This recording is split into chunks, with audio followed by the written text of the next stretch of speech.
Hello everyone, welcome back to the channel.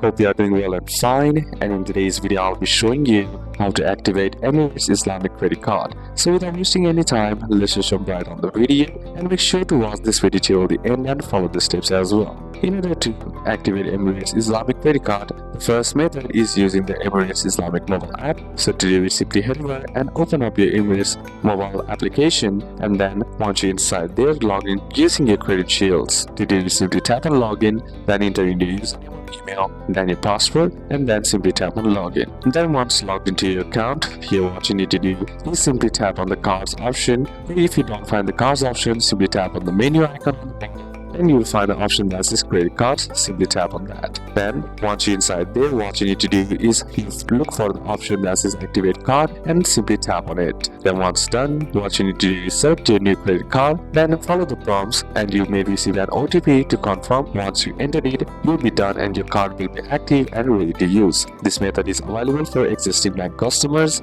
who are already registered in the mobile app. The next method is by calling customer service. If you are not registered on the app, for phone activation, simply call Emirates Islamic 24-hour call center on the number 600 599 for the UAE, and outside UAE +971 600 599 Follow the voice prompts or speak to a representative, and they will verify your details and help you activate the card and set your PIN. For many first-time credit card users, calling the bank is the only way to activate the card and choose your PIN. The next method is activated Emirates Islamic ATM. Go to any Emirates Islamic ATM, then simply insert your new credit card. The ATM may prompt you to authorize the credit card or set your 4-digit PIN depending on the bank procedures. Once you complete the steps, the card will be activated, and these are the couple of steps that you can apply. And that's it for today's video, guys. Hope this video was useful to you. Leave a like if you did, comment down any questions that you have, and see you soon on the next one.